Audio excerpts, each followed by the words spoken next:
On October 30, 2025, in a cramped, windowless room on a South Korean airbase, the world held its breath. This was not just another summit.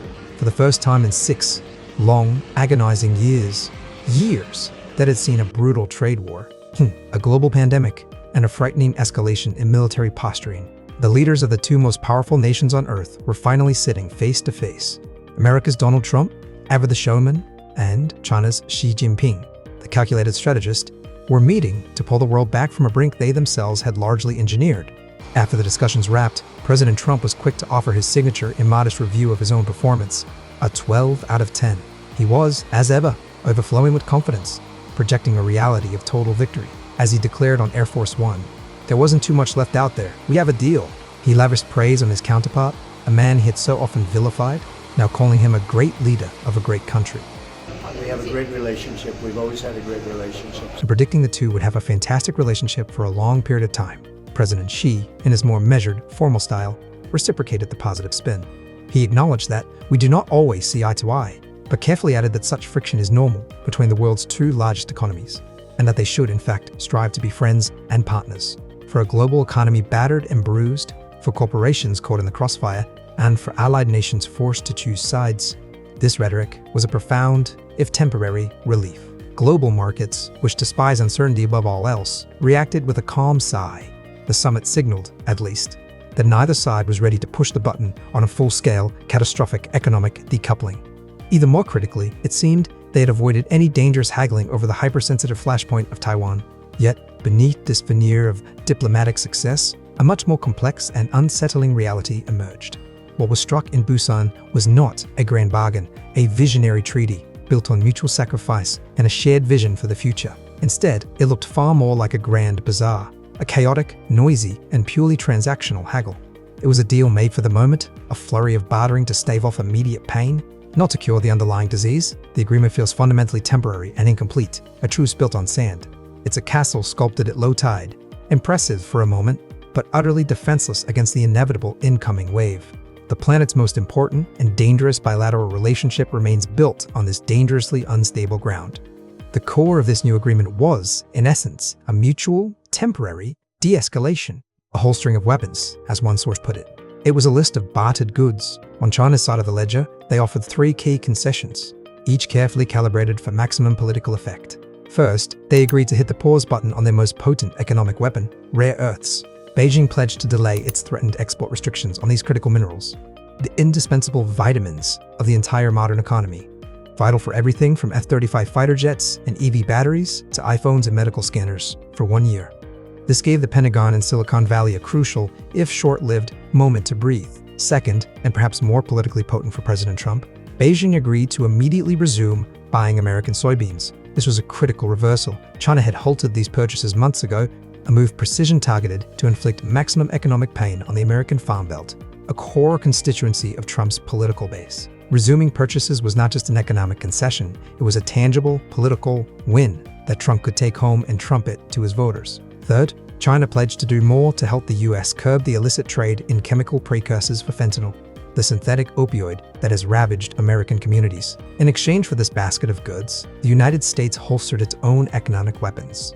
It agreed not to detonate its most terrifying threat, a planned 100% super-tariff, on all remaining Chinese goods, which had been scheduled to hit on November 1st. This economic nuclear option was, for now, diffused. Just as importantly, the US agreed to delay, also for 1 year, new export controls, aimed at the subsidiaries of blacklisted Chinese tech firms like Huawei.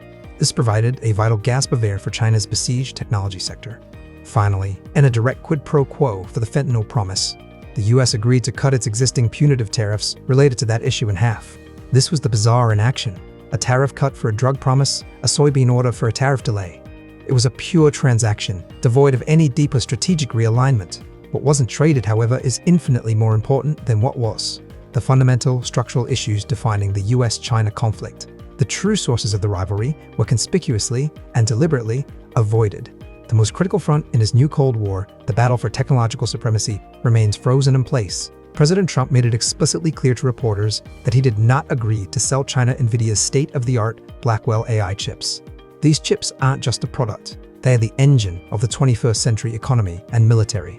The key to dominance in artificial intelligence, While Trump mused that other, less advanced chips could be discussed, he dropped a tellingly ominous line. In any such negotiations, he said, the US government would act as the referee. The message was clear. This is not a free market. It is a controlled, managed competition where Washington sets the rules, moves the goalposts, and reserves the right to eject any player at any time. The tech war isn't over. It has just entered a new, more heavily managed phase. Similarly, the fate of TikTok, the powerful symbol of the digital and cultural Cold War, was kicked down the road. The future of this Chinese-owned platform, which has captured the attention of hundreds of millions in the West, is a battle over data, algorithms, and narrative control. The truce offered no solution, only vague diplomatic platitudes about working to resolve the issue, the oldest evasion in the diplomatic playbook. And then there was the most sensitive and dangerous silence of all, Taiwan. Trump himself confirmed it. I did not discuss Taiwan. Ironically, this was the best possible news for the nervous government in Taipei, which lives in constant fear of being used as a bargaining chip in a superpower deal. The fact that not talking about Taiwan is considered a major win for the island speaks volumes about the fragility of its position and the purely transactional nature of Trump's diplomacy. It confirms that Taiwan's security is seen by some in Washington as just another item to potentially be haggled over at the bazaar. This careful avoidance of the real issues is precisely why the entire truce feels so fragile, so temporary. The structural cracks in this sandcastle are visible to everyone. The most glaring crack is the fact that the crippling 47% average tariff wall on Chinese goods still stands. This is a massive, permanent barrier to trade, a relic of the hot trade war that makes a mockery of any truce. As long as that war remains, the two economies are still in a state of quasi-war, with consumers and businesses on both sides paying the price. The deal is also explicitly temporary, riddled with one-year expiry dates. This isn't just instability, it's weaponized uncertainty. Trump himself reinforced this by suggesting the deal could be renegotiated annually. This, effectively, puts the entire global economy on a one-year leash, making long-term corporate planning impossible. It replaces the rule of law with the personal whim of a leader. This strategy also ignores the clear lessons of history. The 2020 trade deal was a high-profile failure. China never met its massive purchase targets, and the underlying issues were never resolved. This new deal simply repeats that mistake, focusing on the S symptoms, like the soybean trade. Rather than this disease, China's state-subsidized industrial policy and its ironclad determination to achieve technological self-reliance. This new truce doesn't even try to address the root cause of the conflict. This shift from grand bargains to temporary haggles is rooted in a brutal new reality, one that was on full display during Trump's recent tour of Asia.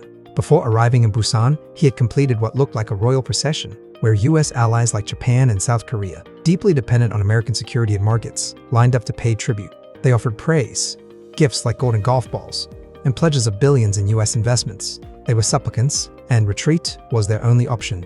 But China is different. China is more than a match for America. This difference is twofold. First, it can absorb US pressure. Thanks to its vast domestic market and state-controlled economy, it will not simply buckle as smaller nations do. Second, it can punch back, and it does so with surgical precision, targeting America's most sensitive political vulnerabilities, like the farmers in the Farm Belt. In a deep and profound irony, Trump's trade war has only served to vindicate Xi Jinping's long-term strategy of national resilience.